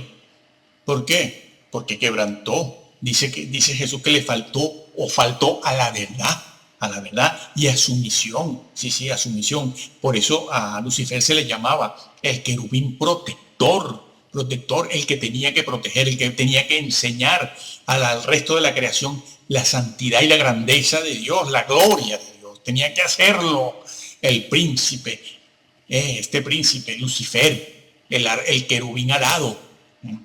Y falló, no quiso. Él también tomó una decisión, no fue un error, no fue un error. En un estado de perfección, sobre todo el espiritual, donde él estaba, donde él fue creado, no se cometen errores, se toman decisiones. Y él es así, calificado así, protector, querubín protector. Pero se rebeló. Tenía un acceso directo a Dios, completo. El resto de la creación lo admiraba por su belleza, por su sabiduría, pero la corrompió también su belleza. Y estuvo manchando, contaminando el tabernáculo celestial. Siempre estuvo en eso. Bueno, cuando se acercó a Dios para pedir a Job. No. Ese que se acercó a Dios no era un ángel de Dios. Era el mismo Satanás, el mismo diablo. Ahora se ha puesto de moda enseñar cosas contrarias. Un ángel de Dios. No, era Satanás. Era un bicho malo. Un bicho malo era. Con eso contaminaba, manchaba con sus perversidades inicuas. Lucifer, el trono mismo, el tabernáculo celestial. Sí, hay un tabernáculo celestial. No te lo han explicado tampoco. Madre mía. El tabernáculo, el terrenal, el que existía en el Antiguo Testamento, en el desierto, Ese tabernáculo era una copia del celestial. Léase en el libro de los Hechos, capítulo 7, 8, 9. En realidad léase todo el libro de Hebreos. Bueno, era una copia del tabernáculo celestial. Ese tabernáculo celestial había sido contaminado, había sido maltratado por las sugerencias y la presencia inicua de Lucifer. Bueno, pero el mismo libro de Hebreos dice que fue echado. Bueno, uno se puede preguntar, ¿y por qué Dios no echa del cielo y de la tierra también a Satanás? ¿Por qué no lo echa? ¿Por qué no lo desaparece? ¿Por qué no lo manda a otro sitio? Dios tiene poder para eso. El mismo Satanás tiene que pedir permiso para actuar. Se lo tiene que pedir a Dios. Déjame hacer esto, déjame tentar a Job, déjame hacer lo otro. Pidió a Pedro. Jesús lo dijo, le dijo, ay Pedro, Satanás te ha pedido para zarandearte. Claro, el diablo no va haciendo lo que le da la gana, sino lo que se le permite hacer y según también las decisiones del hombre. Bueno, preguntamos nosotros, ¿y cómo lo echará? ¿Cómo echa Dios a Satanás de toda la creación? ¿Cómo lo echa? ¿Cómo? ¿A base de puro poder, nada más? ¿Así porque sí? ¿Porque lo digo yo? No, Dios nunca actúa de esa manera. Dios no actúa al margen de la justicia y la legalidad. No actúa al margen de su justicia ni de su legalidad. Ni actúa al margen de sus propios atributos. No, eso no lo hace. Están equivocados. El hombre sí pasa sobre sí mismo, pero Dios no pasa sobre sí mismo. Alguien quebrantó su ley, pues alguien tiene que pagarlo. Sí. Para quitar a Satanás de la creación, primero había que vindicar el carácter moral de Dios, de lo cual ya hemos hablado aquí. Había que vindicar el carácter moral de Dios y su santidad. Primero, Satanás no podía ser echado del tabernáculo celestial y de esta tierra sin que antes no sea restablecida la justicia original. Sí.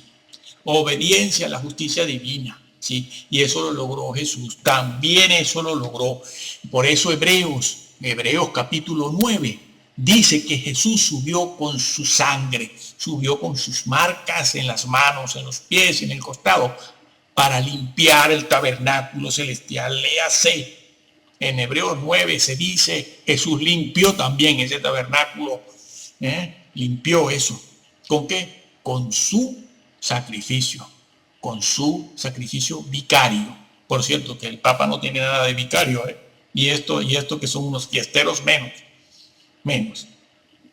Bueno, con su sacrificio expiatorio vicario, su muerte vicaria, la de Jesús, restituyó la base legal y jurídica de Dios el Padre, limpiando el tabernáculo. Ahora el Padre está vindicado su justicia. Ahora Él tiene las manos libres para echar a Satanás del cielo y de la tierra también, pronto. ¿Por qué? Porque un hombre fue obediente. Satanás había tenido derechos sobre esta tierra y en el cielo, porque había un hombre que había desobedecido, un hombre que decidió rebelarse contra Dios. Y no había nadie en la creación que mostrara una obediencia a las leyes de Dios. No había un hombre, no. Pero ahora hay un hombre que obedeció, sí, que obedeció. Hay un hombre perfecto, justo, y eso le da a Dios el carácter legal, jurídico, para sacar jurídicamente, legalmente a Satanás del cielo. Porque sí, la ley de Dios se puede cumplir, sí se puede cumplir. Eso es lo que Dios le dice al diablo. Sí se puede y hubo quien lo hizo. Así que fuera, te me vas para abajo. Te me vas para allá abajo, para la tierra, te me vas. Y después de la tierra al lago de fuego, cuando seas juzgado definitivamente junto con los hombres que se rebelan contra mí.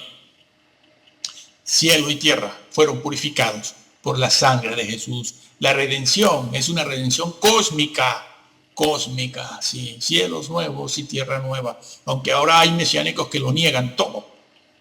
Niegan cielos nuevos, tierra nueva, vamos a estar en un mundo etéreo, dicen. Bueno,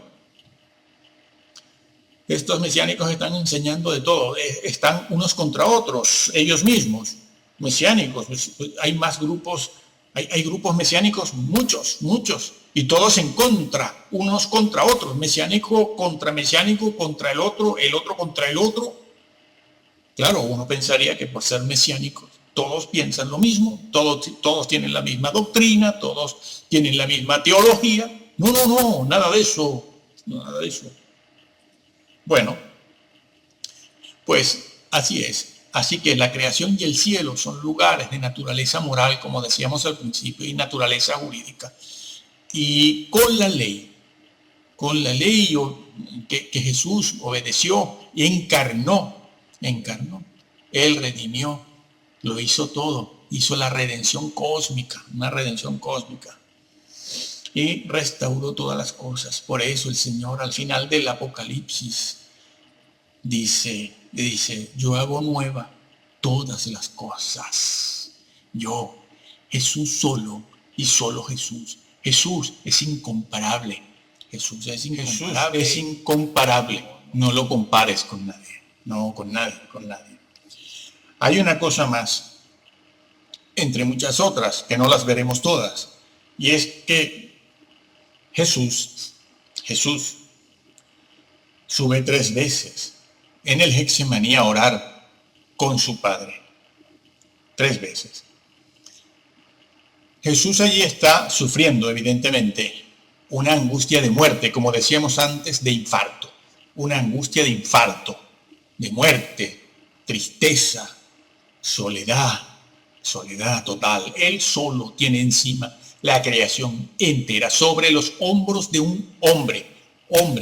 Estaba allí actuando como redentor, como hombre, sin recurrir a las fuerzas, al poder divino de su deidad. No, como decíamos también al principio. Pero lo vemos pidiendo insistentemente al Padre para que Él, el Padre, pase esa copa. Es decir, esos momentos difíciles, más difíciles todavía, que le van a sobrevenir después de que sea traicionado, Y aquí hay algo que no se entiende. ¿Cómo es que Jesús quiere escapar de esa hora tan difícil? ¿No es este Jesús el que le pedía a todos en el antiguo pacto y en el nuevo que dieran sus vidas para sellar la fe en Él? ¿No pedía Él acaso que murieran sus seguidores como mártires? No lo hizo, siempre lo hizo. Y la iglesia está llena de mártires. Esta tierra está llena de la sangre de mártires. Muchos de ellos iban incluso cantando el martirio. ¿Cómo es posible que ahora vemos a Jesús que quiere huir de la cruz, de la flagelación? ¿Cuántos creyentes en el Antiguo Testamento y en el Nuevo y en la historia, lo sabemos, iban cantando al martirio, sí, a la crueldad, cómo morían a través de situaciones de tortura, instrumentos de torturas. Aquí mismo donde estoy sentado, muy cerca de aquí, murieron quemados, aserrados, mordidos, desgarrados, moribundos cuando los tiraban ahí en Italia. El Vaticano los despeñaban a los valdenses. Ahora vienen a pedir perdón. Sí, perdón, claro, la eterna situación, ¿no? Yo te pego y después pido perdón. Y como Dios es amor, Gandhi. Sí, Madre Teresa, amor, sí, síguela felicitando. Bueno, pues morían de esa manera. Iban a veces contentos, gozosos, no felices. Felices no confundan. Una cosa es ir gozoso al martirio y otra cosa es ir feliz. Feliz no va nadie, a menos que mentalmente esté desquiciado, no tenga alguna psicopatía. Pero con gozo sí. Y hubieron quienes incluso ayudaron a sus verdugos a buscar la leña para que los quemaran. Sí. Pero Jesús no. no hizo, no fue ejemplo de lo que pedía. No fue ejemplo de lo que pedía. Sí, Señor. ¿Por qué? ¿Se han preguntado por qué? ¿Cuántos mártires han muerto desgarrados por las fieras y han quedado moribundos por días, por días de Dios, y al final murieron? El juicio que nos hará al final murieron. Pues así Jesús huía. ¿Por qué huía? ¿Por qué le pedía al Padre que pasara de él aquella copa? Porque la muerte de Jesús no fue la muerte de cualquier persona. No, no fue la muerte, no, su muerte no fue igual a la nuestra, no fue igual, no. No morimos igual todos no morimos igual. Ni experimentamos lo mismo exactamente a la hora de la muerte. Y con Jesús eso se notó grandemente, en una dimensión también infinita. Porque los mártires, cuando mueren, cuando son quemados vivos, cuando son torturados, cuando son expuestos a las torturas que el hombre inventa, hombres de fe, dicho sea de paso, también inventan para torturar a los otros, esos mártires no van al infierno, van al encuentro de Dios, van al encuentro del Padre, van al encuentro de la eterna gloria y felicidad. Eso sí es felicidad. Van al encuentro de Dios y los ángeles puros de Dios y su Redentor que vive y es Rey en todo el universo. Van a un mundo de luz, a un mundo de justicia. Este mundo de justicia que Jesús logró con su sangre, porque la cruz la clavó Jesús sobre una base moral. Su sangre es una sangre santa. Pero Jesús, con la muerte de Jesús no fue así, no. Jesús, cuando murió, lo que experimentó fue la separación del Padre. La separación, la condenación. La condenación. Allí en la cruz lo dijo. ¿Por qué me has desamparado? Mejor dicho, ¿para qué? ¿Para qué me has desamparado? Y eso es lo que experimenta él, el Señor Jesús. Estaba experimentando en la cruz la separación y en la muerte también. Experimentaba la muerte en vida allí. Mientras que los mártires no. Los mártires van al encuentro de Dios. Él no fue al encuentro de Dios. Bueno, eso es importante en la persona. Un mártir no carga con los pecados de nadie, sino con los propios, con sus propias debilidades, con su propio pecado. Ningún mártir carga con los pecados de los demás, y mucho menos con los del mundo entero. Pero Jesucristo estaba cargando en su cruz, en aquella agonía y en el momento de su muerte, con los pecados de todo el mundo, de todos los hombres. Podía hacerlo. Sí. Muchos creyentes se ponen a sumar 1, 2, 3, 4, 5, 6 mil millones, 2 mil millones. ¿Cómo pudo haber cargado con los pecados de todos los hombres? Lo he venido diciendo durante todo este mensaje. Él podía cargar con los mensajes de todos los hombres porque su persona era una persona infinita. ¿Lo aprendiste? Infinita. Por eso podía cargar con los pecados de todos. Y allí estaba él, cargando con todo. Su muerte, aquel momento, le separaba en la cruz. En la cruz le separaba del Padre. Y el Señor allí llegó a estar donde nunca había estado.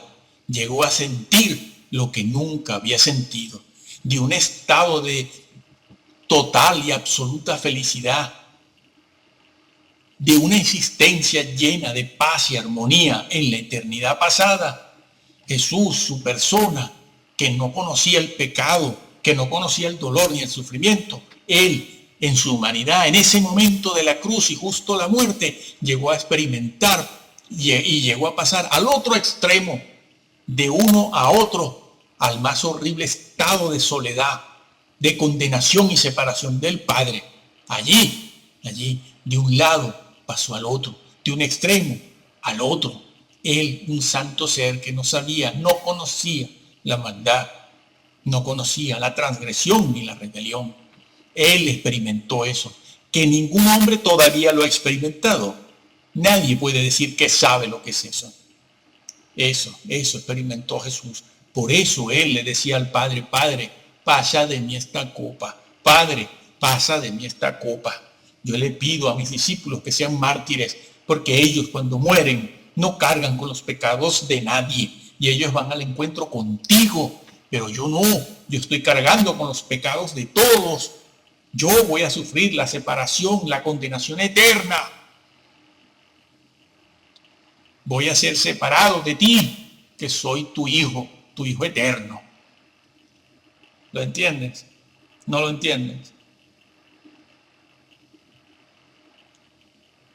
Eso sufrió el Señor por ti y por mí.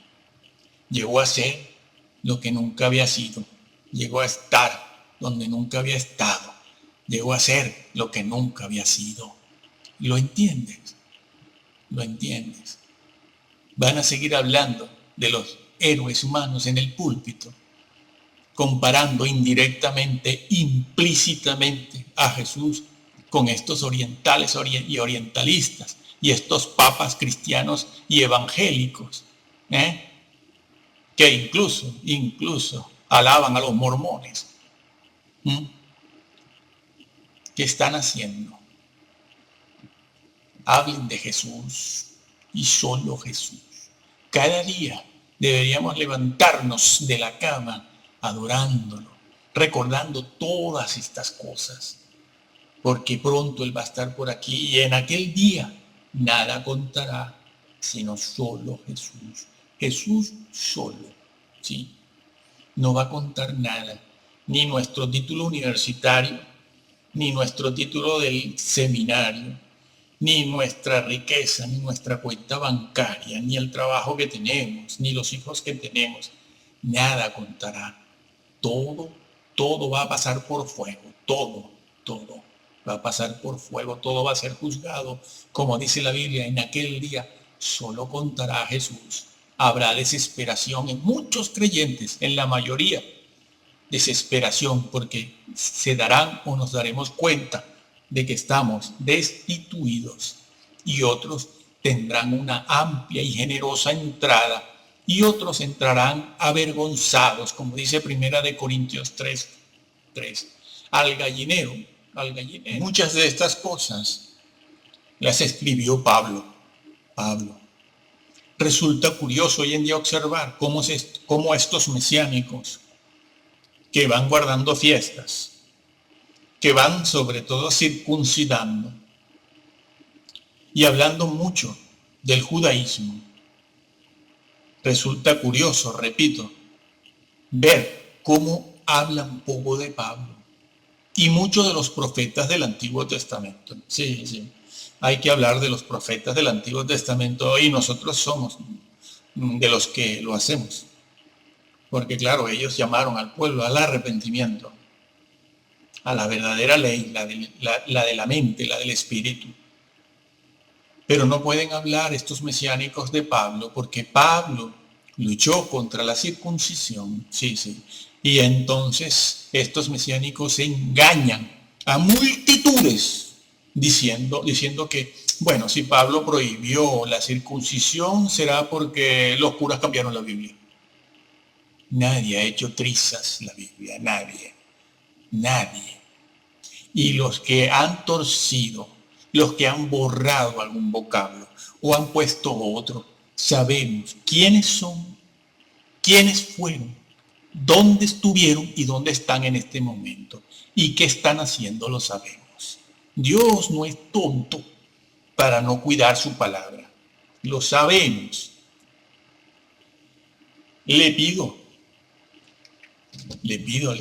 Les exijo con humildad a los 4 gatos que nos ven primero, porque son los que nos conocen, ¿no? Y a cualquiera que vea este vídeo, porque ama la verdad, que lea la Biblia, que vigile a su pastor. Su pastor lo que tiene que hacer su obispo, su sacerdote, sus diáconos, sus ancianos, su líder, su guía, lo que tiene que hacer es hablar de Jesús y hablar bien y decir lo que está escrito. Hablar. Que no sabe, que la mente no le da, pues usted bájese del púlpito, amigo. No fue llamado a ser maestro. El púlpito es para maestros y pastores llamados, no nepotismo familiar, eclesio familiar, sino para los hombres llamados por Dios. Sí. Que hablen solo de Jesús. Jesús solo y solo Jesús. Y que respeten la palabra de Dios. Que enseñen más, menos canto, menos baile, menos complacencia, lisonjería, mimosería, alcahuetería, menos catatimia y más Biblia y más oración verdadera, sin espectáculo, sin fingir situaciones emocionales, sin fingir pureza, fingiendo espiritualidad. Sí. Y están peleándose todos unos contra otros, sí. Lea la Biblia. Si es posible, Reina Valera. Dada la situación, lo que estamos viendo, Reina Valera. Y oren y evangelicen. Lo demás sobra. Lo demás sobra. Estudien la historia para que vean cómo ha sido el Evangelio, cómo han sido los grupos disidentes a través de la historia y que han creído. No todos han estado o han tenido una doctrina completamente correcta, pero es interesante ver lo que creían y cómo murieron por la fe. Que el Señor les bendiga.